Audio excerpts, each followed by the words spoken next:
Hey there guys and gals, welcome back to Tinker and Play. It's time for another video. Well, first, before we start the video, I've got to get this foam board, insulation board that I bought off of Facebook Marketplace. Yeah, for really pennies on the dollar for this stuff. But I'm going to make some really cool looking boards and tombstones out of this.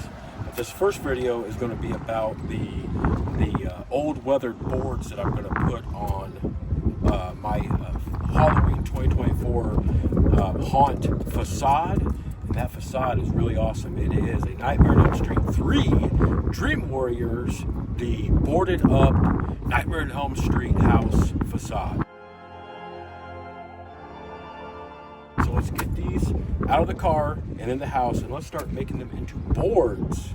All right, guys and gals, we've got this 2 foot by 4 foot, 3 inch thick foam insulation board inside the house. I've got some acrylic paints, I've got acrylic sealer, got some cutting materials, some scraping up materials with this rasp, got myself a tape measure. I've also got myself a hot wire foam cutting set. We're going to use multiple pieces from this set right here to cut this foam and to make that weathered wood board look. I got 4 or 5 of these sheets off Facebook Marketplace, and I plan on making some tombstones and a lot of those weathered wood boards that I need to help create the facade of our 2024 Halloween haunt.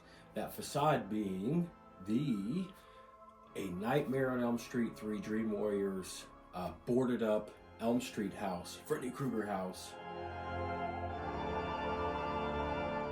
So I'm gonna make these, cut this out into like maybe 3 or 4 inches wide by 1 inch thick boards. I should be able to get 3 boards out because I'm gonna make them 1 inch thick. This is 3 inch thick.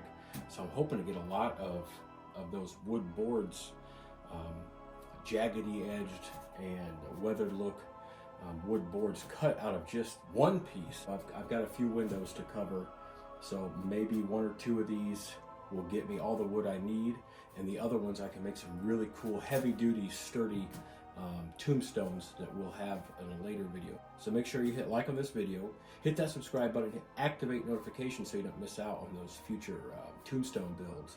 And that facade build, I'm going to be there and recording every step of the way on that facade build, and it's just a labor of love. We love this stuff and can't wait for that Halloween 2024 haunt. With all that being said, it's time to start making some wood boards here out of this foam insulation board. All right, so I've marked over here this first set here, and we're going to go ahead and mark off 4 inches. I did that all along here. I've also measured out the 1 and 2 inch marks down here so we can have 3 1 inch sections here of this wood. I'm going to go ahead and make this cut quickly, efficiently, and effectively using my hot wire here. I'm going to go ahead and amend my plans here. Now I was going to go 4 inches wide, but it seems like my hot wire tool here that I have, this foam cutter, it appears that it can only go about 3.5 inches or so, which that's not too bad of a width of a board. So I'm going to go ahead and just kind of amend the width of my boards. We're going to go ahead and cut those down just a little bit less than what I marked. Here we go. Let's go ahead and just get it on here and cut down. Just slow and steady wins the race. You see how that's cutting through there? Yeah, and it's making some, I'm making some pretty cool in and out motions here to make it so it's not so uniform. It's cutting through here pretty good.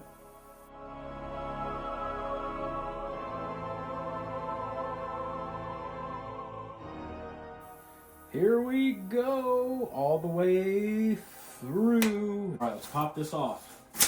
There we go. You see, I was telling you, I did some weird, crazy cut there. I wasn't paying attention, but all in all, I think it came out pretty decent there. So now let's go ahead and cut a 1 inch section out of here so we can actually start showing you how to make that weathered look of a old beaten up weathered board, wooden board.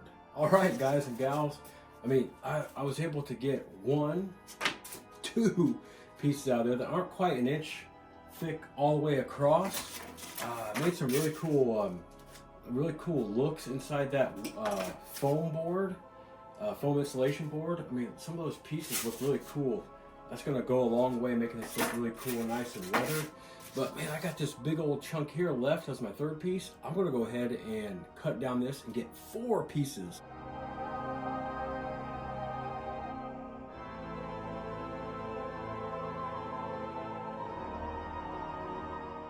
As we pull off our 3rd and 4th pieces right there. Look at that. I'm gonna grab my rasp and start working some worn out spots into this. That way, whenever we put the paint over top of it and everything, there's some nice beat up worn out spots on it. Watch my wire back there, I don't want to hit that. So just kind of hit it here and there. Don't overdo it or it loses its effect. So that's all I'm going to do on that right there. To make some wood grain on this board, I'm going to go ahead and switch out my hot wire tips here. I'll get this nice and hot. Cut in some wood grain. You can make these wood grain pieces. You can make them as thick or thin as you want. So there we go. It's nice and hot. Don't push down too much, or you'll go pretty far through it. So as you can see, it's coming through here. It's making some nice deep cuts here. You know, there are knots in the wood, so you can kind of make yourself a little knot right here, and then come back down here, get back down there on your path. And then you want to come down here and you want to fill out your knot. So just go ahead and cut this like this, heat it up. There you go. Maybe there's a knot like right up here. And then right here, you want to do your little circle to make your knot here. I'm being as careful as I can and showing you this. You don't want to go too fast, but you don't want to go too slow. You see, the slower you go and the more pressure you put, you can put yourself some cool divots in there. Smoke coming off that thing, it gets really hot. So there you go, from bottom to top. Look at that. That makes some pretty cool looking wood grain there, doesn't it? Now let's go ahead and get to painting this. The 3 colors I'm using here are, it says Amish gray here. We also are using a dark chocolate, really dark brown color here. And then for my lighter one, light cinnamon. So I'm going to start out with my darkest color, which is the dark chocolate. I'm just going to come in here and then just get that on here in a smattering of areas. And then, as you can see, as I'm doing that, you can see that wood grain just start to come alive just with that first layer of paint here. So I'm really going to do 3 layers here. I'm going to do the layer of the dark wood, and then so the dark chocolate, and then I'm going to do a layer of the light brown, which is the light cinnamon, and then I'm going to come over that with some highlights of the gray.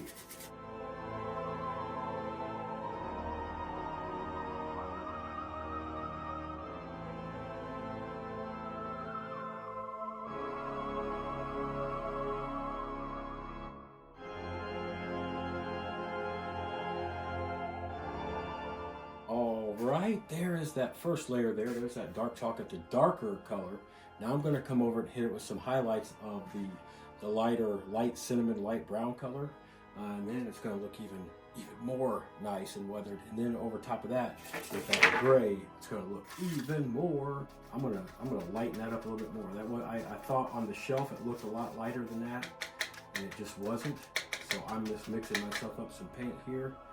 The color that I want it to be light brown. I want there to be contrast, so it's got to be light on dark, because if you just put dark on dark, it's not going to make any difference. It's not going to show up any different. And I'm not going to mix it up totally.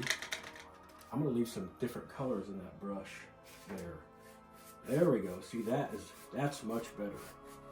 That's some much different colors there. And I'm just going to hit this in certain spots because I don't want all the dark to go.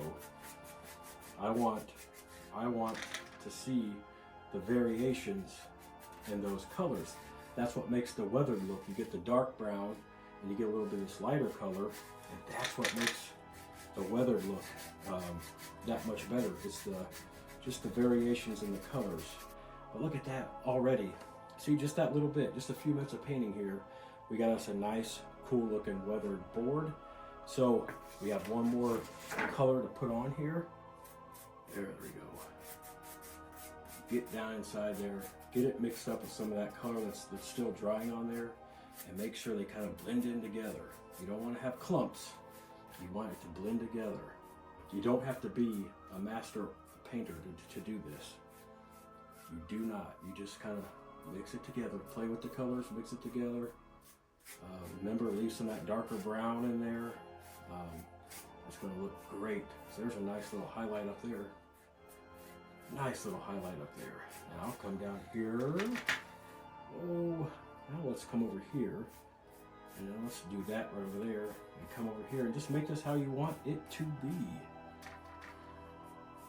The goal is just to make some contrasting weathered colors here to make this look like it's been painted 100 different times and it's been weathered.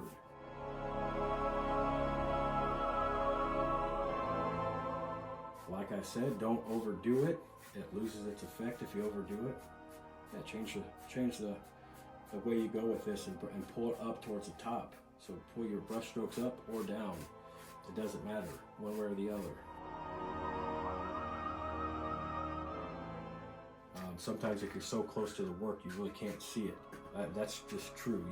You get so close to the work that you really can't see what you're doing, and you might even be doing better than you think you're doing, or you're not doing as good as you think you're doing. So take a step back, and then you know what weathered wood looks like. So just go ahead and do it. Just mix those colors in there. Looks awesome. It's just one full big plank right here with paint and the piece of it. It's like 40 cents or less, maybe 25, 30 cents. You can make a ton of wood boards with one piece of foam insulation board. But there we go. There is one full weathered looking piece. Now what I'm going to do is come on the side here and use my leftover paint here and then just paint the sides here, because I don't want to waste, and your sides have got to be painted, so you might as well use the paint that you got. All right, there we go. We got my whole board painted, and I got the sides painted pretty well there. We're going to let this dry here for a few minutes, and I'm going to come back and finish it off with this acrylic paint sealer. I didn't care if it's a gloss finish or matte finish or what. For me, I don't care. I just wanted to seal it in there, cover it up so that it's protected against the elements. Now, the good thing about making these is while your other pieces dry and you're working on extra steps, you can already start working on the other pieces. So while that one's drying, I can show you a cool little trick on how to make like really jagged edges on this board. So this board's gonna have some jagged edges. That one I might keep the way it is. It looks pretty cool.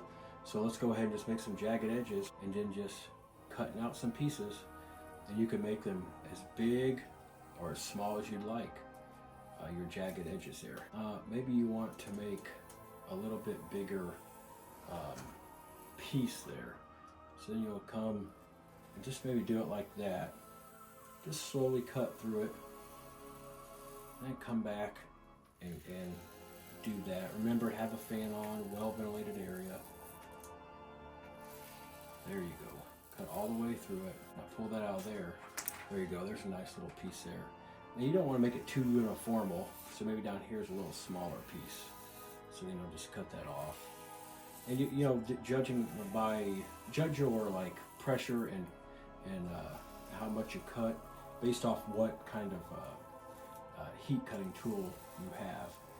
Mine gets up pretty hot, but doesn't cut like the best per se, but it does cut pretty good.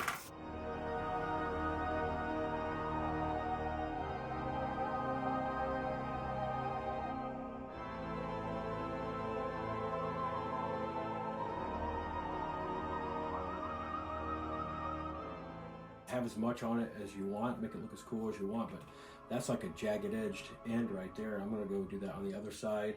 Now my other piece of foam board into weathered wood board has dried. Now let's go put some of that acrylic sealer on it. For using the acrylic sealer, I came outside for a little bit more ventilation and everything. This puts off a little bit more fumes, but I want you to get a better look of this board in its entirety before I seal it up. You can really see that great wood grain look. Let's get a little bit closer for you there. You can see that going across there, and how I cut it with the heat tool, the heating wire tool, really kind of, you know, left some cool marks on there to make it look like it is a processed piece of wood. Now let's get this acrylic sealer on here and just kind of spray it on there lightly.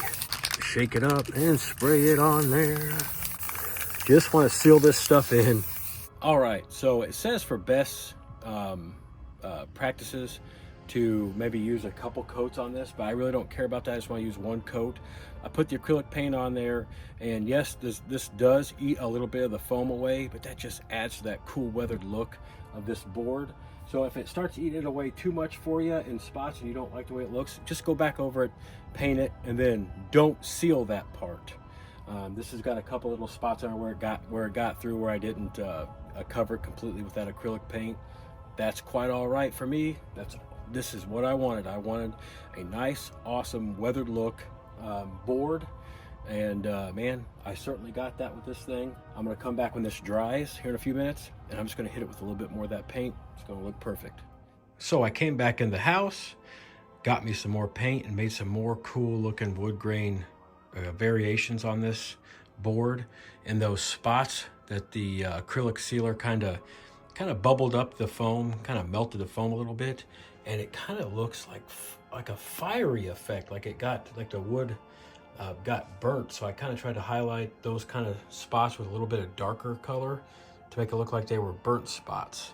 So I really like the way that turned out. All right, guys and gals, here are the 4 boards that I made, the 4 individual boards I made, just from one 3.5 to 3 3/4 inch piece by 3 inch deep piece from that foam insulation board. That's right, from that 4 foot long by 2 feet wide by 3 inch deep piece of foam insulation board.